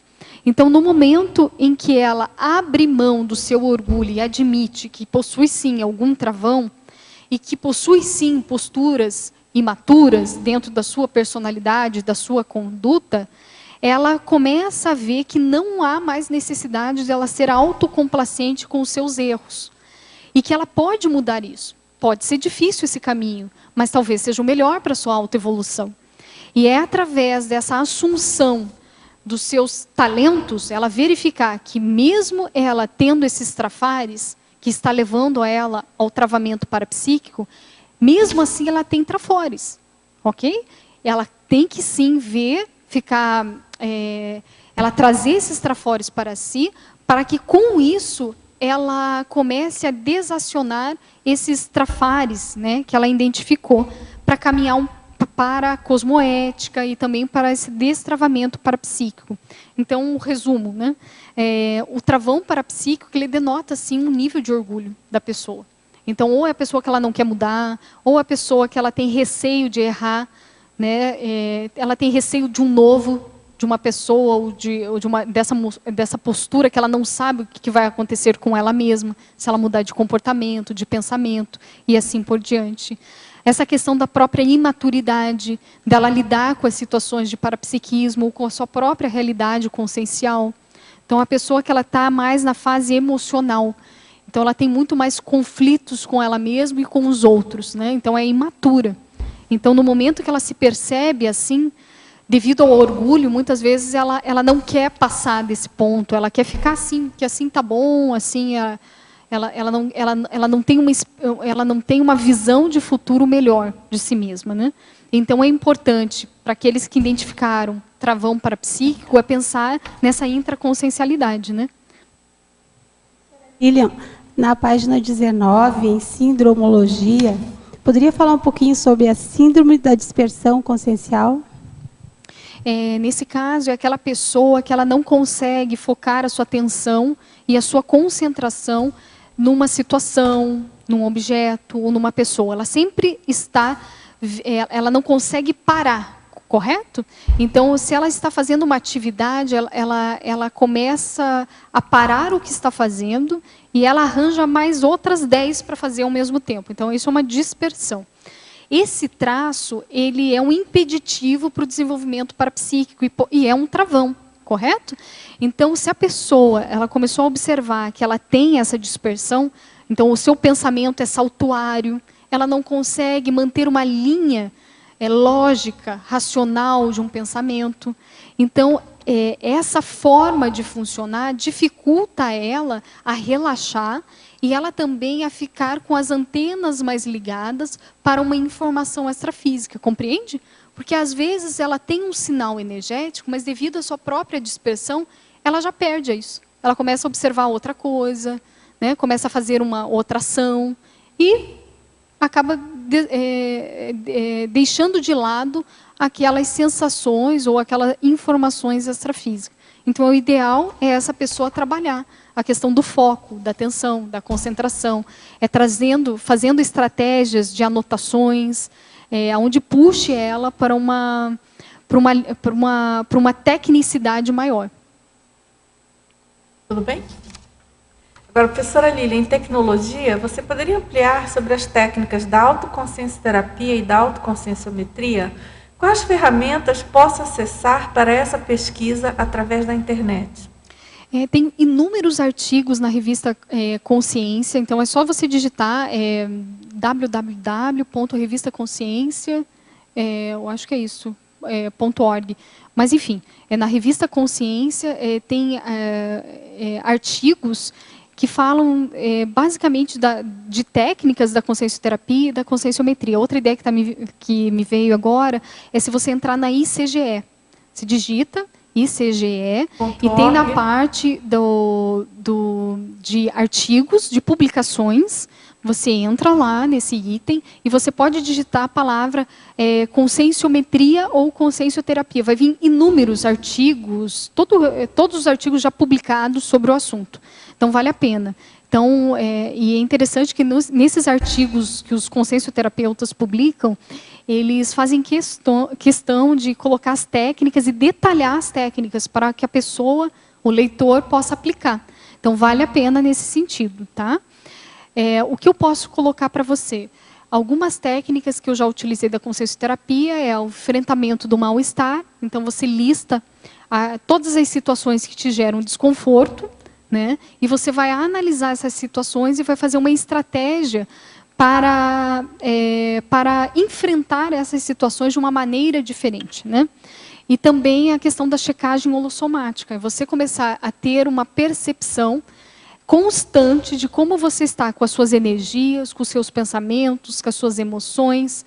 de uma forma, em todas as situações, né, que você se depara no seu dia a dia, e frente a algum desconforto, você imediatamente cortar esse desconforto através desses diálogos mentais, né, desse questionamento socrático e assim por diante. E lembrando, né, do curso, né? Oi? Do curso da Isso. Conscius. Tem um curso que é por EAD, né, que é o curso Conscienciograma Sem Drama, que vale a pena aí os teletertulianos, né, darem uma olhadinha, né? Essa teletertuliana, ela é da Alemanha, Porta Westfálica, cidade. Então Perfeito. vale a pena, né? Agora, nós Se ela temos tiver dois interesse. voluntários na Alemanha, que ela deve conhecer, que é a Anne Catherine e o Eduardo, né? E que eles estão levando palestras da OIC. Isso. Então, estão levando palestras da consciencioterapia, né, sobre saúde holossomática. Vale a pena você conversar com a Anne Catherine e com o Eduardo, porque eles têm, sim, algumas técnicas que você pode aplicar. Né? Então, eles podem dar uma assessoria no sentido de mostrar os artigos, né? Mostrar para você essa realidade, né, da consciencioterapia, da autoconsciencioterapia. Talvez para você vai facilitar aí. A gente fica devendo esses e-mails, mas se você tiver realmente interesse, você manda um e-mail para a gente pedindo o contato da Conscienciologia na Alemanha, porque está em reestruturação e, Claro. com certeza, esses pesquisadores Vão ter o prazer de acolher com certeza, você. Tá? Com certeza. Tem muito trabalho novo. Exatamente. E essa plataforma de cursos EAD também cada vez mais tem novos cursos da Conscienciologia especializados, né? Perfeito. Perfeito? Sim. Então vamos adiante. Você quer perguntar? Sim. Vamos lá? Oi, Lilian. Olá. Eu queria perguntar quais são os traços pessoais facilitadores do parapsiquismo que precisariam ser desenvolvidos em primeiro lugar? Você pode falar... aqui está bem difícil eu escutar, o microfone está baixo para mim. Tá? Quais são os traços... Agora melhor, verdade? Tá. Sim. Quais são os traços pessoais facilitadores do parapsiquismo que precisariam ser desenvolvidos em primeiro lugar? Tá.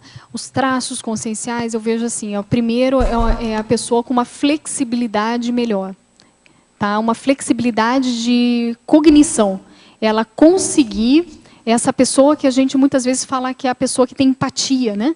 Então, ela tem sim ela tem convicções íntimas sobre vários assuntos, porém ela se permite a ver como o outro pensa, ela se permite a refutar ou questionar as suas próprias convicções. Isso, eu vejo que esse traço é essencial. E normalmente essa pessoa, quando ela tem isso bem desenvolvido, que a gente fala, ela também tem uma habilidade social inata. Ou seja, ela consegue conversar, dialogar com várias pessoas de diversos tipos de profissões, né, de entendimentos, de níveis de intelectualidade, até mesmo nível evolutivo. Ela consegue entrar no mundo do outro, entende? Compreende?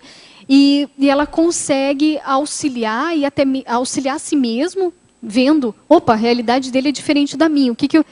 Como é que a gente faz, né? Então traz um pouco mais para si, muda o que tem que mudar e ajuda a si e o outro. Então eu vejo que essa característica é fundamental no parapsiquismo. Por quê? Eu vejo que o parapsiquismo ela é comunicação. A especialidade é a comunicação. E eu vejo que trabalhando cada vez mais com essas habilidades sociais, com essa empatia, né, facilita ela interagir com a multidimensionalidade. Então, se aparecer uma consciência de um nível diferente, com um padrão diferente, ela tem muito mais jogo de cintura para pegar aquela informação. Ficou claro? Então, vejo que isso pelo menos é um dos traços que está me vindo mais assim à cabeça. Tá. Sim, desculpa, Nima. Outra questão que eu vejo que está dentro dessa flexibilidade é quando a pessoa é muito apriorista ou muito rígida, que tem aquele padrão inflexível, né? A tendência dela é, quando ela pega uma informação parapsíquica, ela é distorcer essa informação, esse conteúdo, para o viés dela, pela convicção dela. Já a pessoa mais flexível, ela pega a informação e questiona. Não, será que é isso mesmo? Isso é uma interpretação minha. Qual era a real situação que estava envolvida, entende? Então, ela tem uma inteligência grupal até mesmo. Então, isso facilita, tá? Há outra coisa que eu me lembro que você falou assim há tempo, quase mais de um ano, assim, que também há uma dificuldade quando por excesso, não? Você está em qualquer tipo de dinâmica ou em el complementário e você tende às vezes a exagerar o que está percebendo, porque, verdade? Você falou disso e a mim me deu assim, me preciso pensar, porque uma coisa é o que você está percebendo com uma certa, não, equanimidade e outra assim como muito superficial, não, pois estou, como se uno tivesse que dizer algo para ficar bem, não? Ok. É um pouco assim, sobre isso que você falou há tempo. Eu acho importante, eu vejo assim que o acoplamentário, ele possibilita as pessoas, uma vez eu perguntei para o Valdo, ele fala assim, que é um laboratório, é um grande laboratório para a gente avaliar as nossas distorções parapsíquicas. Porque é nesse ambiente mais técnico, amparado, é que a gente tem a possibilidade, não estou falando da qualidade, correto? De a gente se expressar. E nessas expressões autênticas da pessoa, ou não, ela vai trazer algum nível de reflexão para a própria pessoa. Então, se a percepção dela está exagerada, ou se não é real, né? Então, tudo isso é muito importante. O primeiro passo foi dado, que é o falar. Porque tem pessoas que percebem tudo isso, aumentado, essas percepções distorcidas, mas não falam, ficam só na sua cabeça. E ela nunca tem um parâmetro para saber o que é realidade e o que não é. Então, por isso que é muito importante o debate, a conversar com o especialista, conversar com os amigos, estar aberto para essas trocas, de ver, opa, realmente a minha percepção está errada, né? Tipo, foi mais física a minha percepção, então eu estou vendo que aquele arrepio que eu senti do meu lado direito no laboratório acoplamentário era por causa do ar-condicionado. Mas eu só soube disso porque eu falei lá. Eu falei, pessoal, estou sentindo isso. E um dos professores me falaram que ele mudou naquela hora o ar-condicionado. Olha que interessante, né? Então, eu anotei. Então, se a gente não trocar as informações, fica muito difícil a gente se avaliar se a gente está tendo uma percepção, uma para-percepção mais aprofundada, mais realista, mais assertiva do que uma inadequada e distorcida, né? Então, eu vejo que o primeiro passo é esse.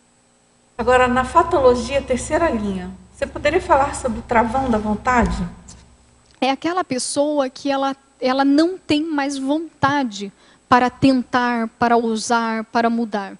Então, esse comportamento é visto em pessoas que estão com depressão, né? Então, ele tem um pensamento negativo de si, pensamento negativo do mundo e pensamento negativo dos outros. Tudo está ruim. Não adianta ela mudar, não adianta ela tentar. Sempre vai ser ruim para ela.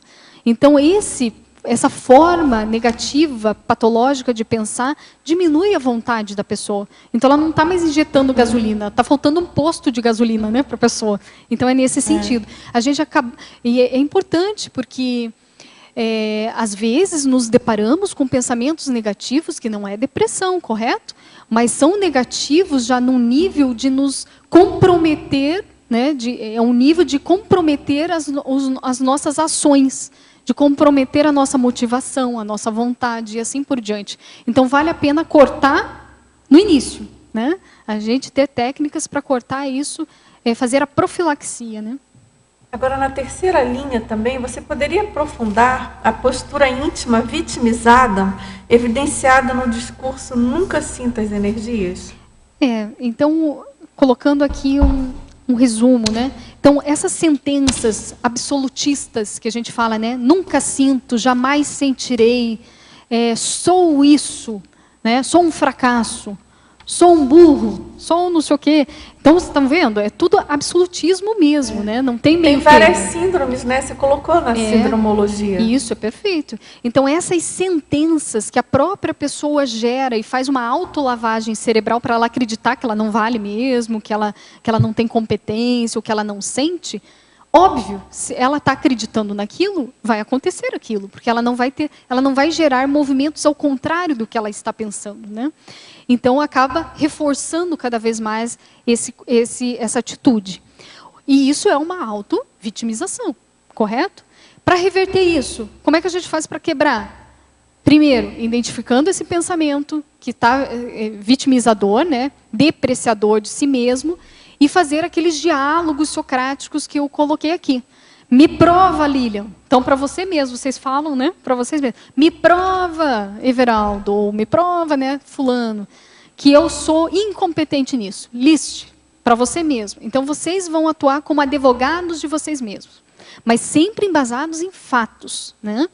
Então, isso é muito importante para sair dessa onda de autoassédio. Então, a gente vai fazer o desassédio, autodesassédio, né? Nesse sentido. Agora, em parafatologia, na página 18, final da 4ª linha, de baixo para cima, você poderia explicitar os tabus relacionados ao parapsiquismo? Então, um dos tabus é que a pessoa parapsíquica, ela vai acertar tudo que ela vê do extrafísico, né? Outro tabu é que todos esses parapsíquicos, eles têm desenvoltura com todos os fenômenos parapsíquicos. Outro tabu é que nem todo mundo tem parapsiquismo, só aqueles que nascem com parapsiquismo, né, que é paragenético. E isso é um tabu que todos nós, a gente sabe, é inerente a qualquer ser humano. Né? Então, até o gatinho de casa, o cachorrinho, tem níveis, sim, de parapercepção. Então, isso já é uma crença que já se coloca por... Né? Já vê que é equivocada, é errada. Né? Então, é nesse sentido que são os tabus. Né? Agora, em nosologia, na página 20, você poderia aprofundar os itens arrogo, autocrítica exagerada e autoisolamento? Arrogo é quando aquela pessoa ela tem um traço onde ela sempre se acha superior às demais pessoas. Então, em se falando de parapsiquismo, ela fala a vivência dela e sempre ignora dos outros. Então, ou seja, ela escuta pouco e fala muito. Né? Então, ela sempre está achando que ela está o rei da onda. Né? Esse traço de vaidade, de arrogo, de narcisismo, digamos assim, ele dificulta o desenvolvimento do parapsiquismo. A pessoa pode ter até um nível de parapsiquismo, mas devido à falta de escutar, de refletir, de refutar, de estar crítico para isso, gradativamente ela vai entrando mais na onda do devaneio, da dissimulação e assim por diante. E isso vai dificultar para ela, futuramente, o desenvolvimento do parapsiquismo. Né? O segundo item seria a autocrítica exagerada, correto? Isso. Então, é no sentido da pessoa querer sempre controlar algo ou alguém, que é o perfeccionista, né? Aquela pessoa que quer ser perfeita. Então, o que acontece? Normalmente, essa convicção, essa ideia de perfeição, ela está muito vinculada às distorções nossas. Né? Então, é muito comum. Então, é a pessoa que ela quer controlar o outro, as sensações do outro, a atitude do outro, o parapsiquismo do outro. Né? E ela sempre está frustrada, porque ela nunca consegue controlar, porque não tem esse controle. O único controle que a gente tem é de nós mesmos, correto? E essa pessoa com autocrítica exagerada, ela tem receio, medo, gela na alma, digamos assim, quando ela acha que ela vai errar, quando há a possibilidade dela errar. E quando esse pensamento vem para essa pessoa, é normalmente quando ela tem situações inesperadas ou situações que ela não vivenciou, né? Então ela trava, ou ela não faz, né? Então isso é muito interessante. E essa autocrítica exagerada, ela dificulta, ela trava o desenvolvimento parapsíquico. Porque o que ocorre? O parapsiquismo, para a gente desenvolver, há necessidade de curiosidade, há necessidade de uma ousadia, de um abertismo. E se a pessoa ela tem esse pensamento sempre de rigidez, né? Com ela mesma, ela não está se permitindo a vivenciar coisas diferentes da sua realidade. E isso vai dificultar o próprio desenvolvimento pessoal. Eu acho que tinha mais um que eu perdi.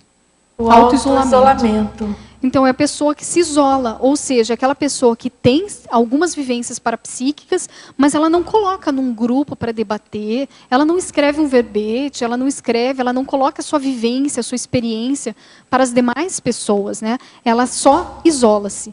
Então, essa questão de isolamento, ela também dificulta o desenvolvimento do parapsiquismo. E muitas vezes essa pessoa que não fala, ela sempre está passando pensamentos na cabeça dela, ela está tendo sentimentos e está agindo de alguma maneira, correto?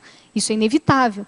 Porém, como ela não coloca o seu posicionamento, o que ela pensa, suas vivências, às vezes pode ser que ela tenha uma distorção grande parapsíquica e não está se dando oportunidade de fazer essa troca, de crescer. Então, a gente só vai saber das nossas distorções no momento em que a gente se coloca para o outro. E a gente vai mensurando todas as vivências, correto? E a gente vai vendo, é possível que essa hipótese seja mais correta, né? Como a pessoa não se permite a essa troca, ela vai criando uma realidade distorcida de si e das suas vivências. Vamos lá, professora Lili, ainda tem várias perguntas. Pedi uma amiga que sai do corpo com muita facilidade para me ajudar também a sair do corpo. Na ocasião, ela tentou e, segundo ela, havia uma consciência que impedia tal auxílio. Como posso resolver esse travão? Acredito estar assediado. Ok, é possível, tá? Essa situação, ela pode acontecer. O que nós podemos fazer? Primeiro, você trabalhar bastante estado vibracional, né? Frequentemente, a gente coloca aí uma meta de uns 20, 25 por dia, é como se fosse uma malhação. Sair do sedentarismo. Vamos desintoxicar esses chakras, né? E com isso você vai sentir alguma melhora, tanto somática, corporal, como emocional e também energética. Só pelo ato de você fazer o estado vibracional mais frequente, possivelmente você vai melhorar a sua projetabilidade lúcida. Porque trabalhando com os chakras, você vai soltar mais esse corpo energético. Ok?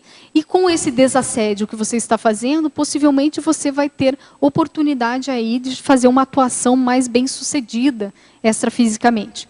Outra questão do autodesassédio, além do estado vibracional, é você cortar os seus pensamentos molestadores, negativos, de você, do outro, seja lá de quem for. Tá? Então, não pensar mal, nem de você e nem de ninguém. E isso é muito importante. Se temos assediadores conosco, a responsabilidade é nossa. Qual é o pensamento, qual é a emoção e o comportamento que está me ligando a esse assediador? Isso é muito importante. Agora, tem uma outra pergunta, essa é de Madrid, e ela diz assim, na 5ª linha da fatologia, você poderia expandir a insegurança pessoal? E aí ela comenta, o debate sobre o parapsiquismo online é extremamente impressionante. Entretanto, quando esclarecemos certas dúvidas e tentamos praticar algumas técnicas, fica sempre a questão da insegurança da experimentação, a sós. As exteriorizações de energias sempre no mesmo local, etc. É o que acontece muito comigo, sobretudo em relação à projeção consciente. Creio que um certo travão é instintivamente instalado. Como remediá-lo? Você poderia comentar? Tá, é interessante a questão da insegurança. Tem a ver com a outra pergunta, né?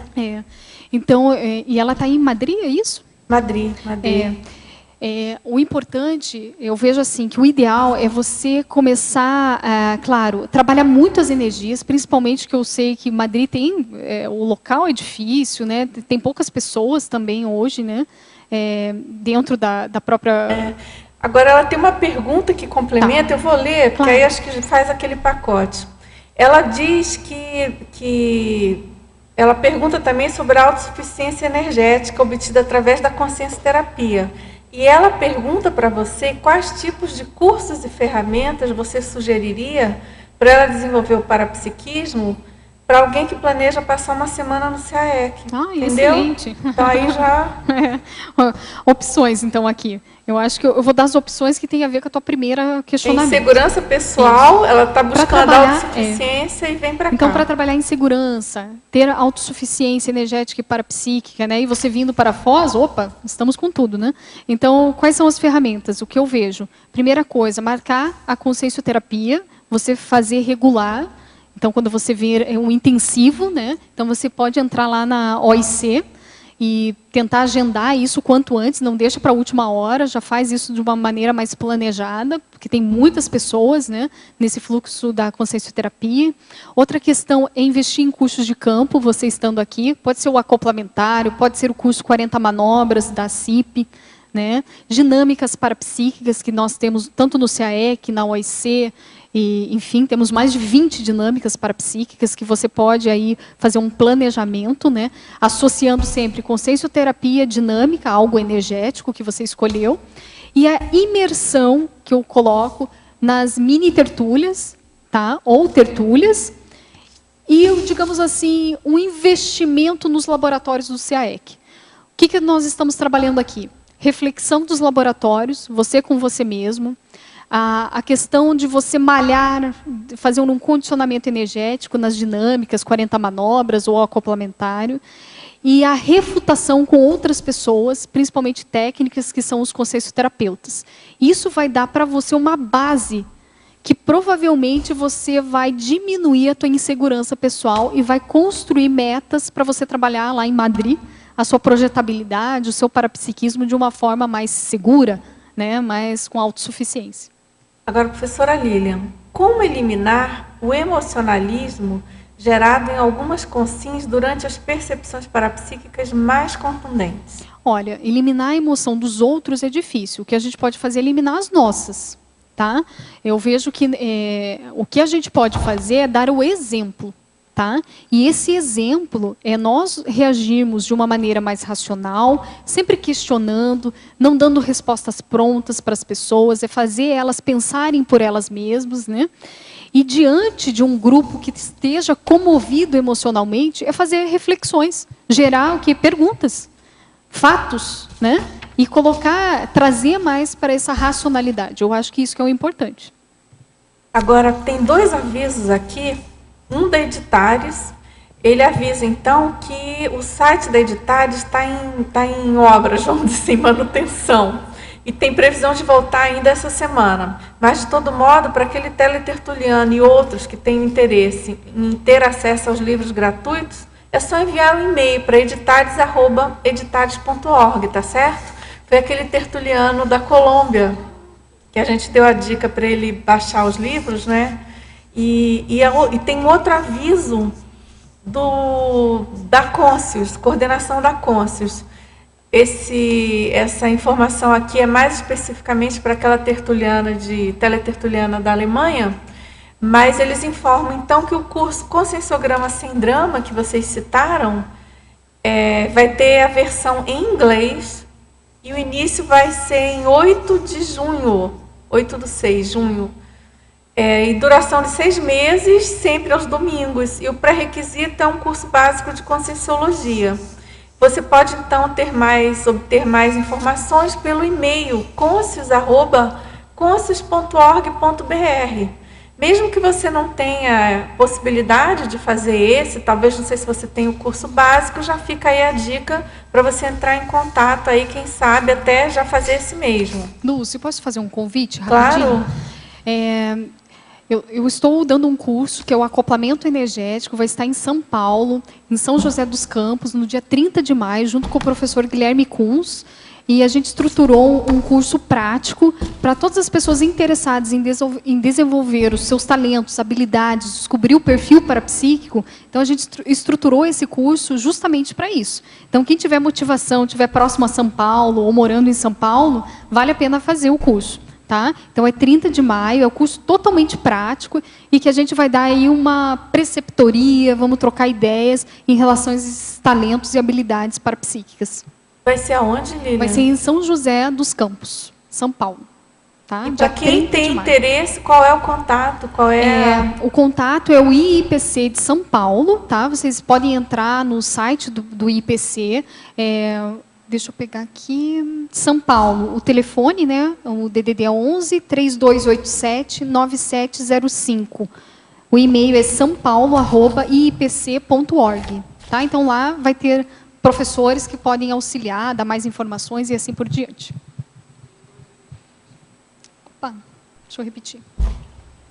São Paulo, é 3287-9705. E também nós vamos estar lançando o nosso livro, Acoplamentário Primeira Década, em São Paulo.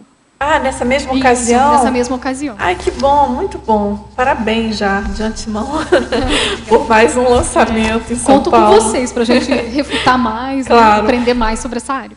Agora, professora Lívia, tem uma pergunta que você já respondeu para outro tertuliano, eu acho que vale a pena, que é a questão da autossuficiência energética obtida através da autoconsciência terapia. Você poderia dar uma palhinha a mais? Sim.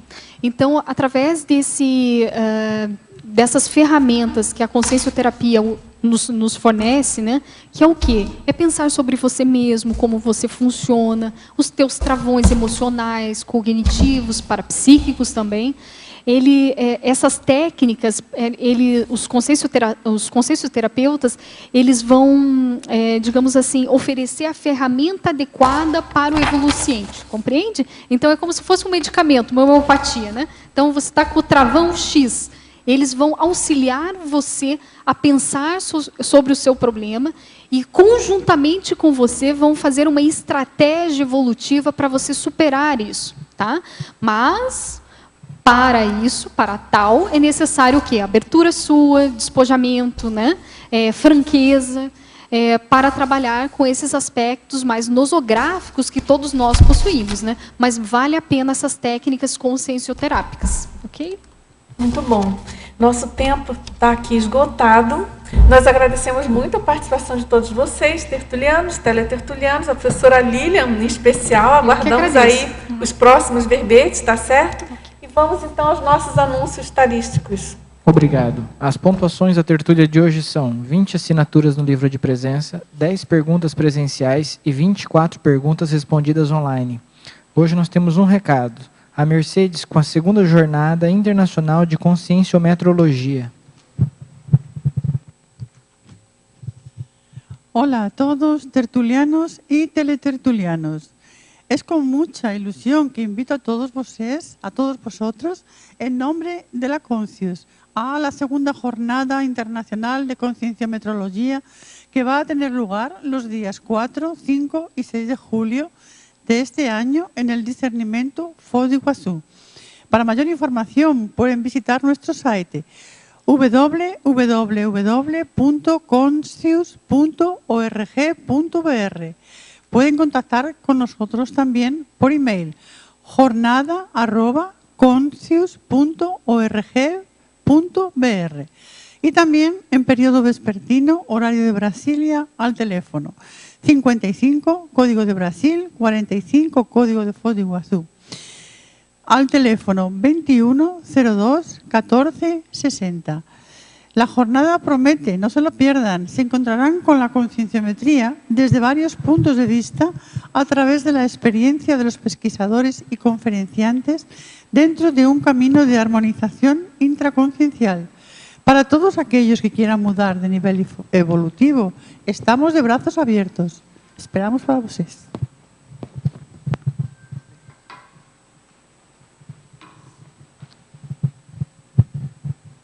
Para amanhã teremos o verbete lexicoterapia, especialidade autocogniciologia, com a verbetógrafa Alba Cardoso. Obrigado e boa tarde a todos.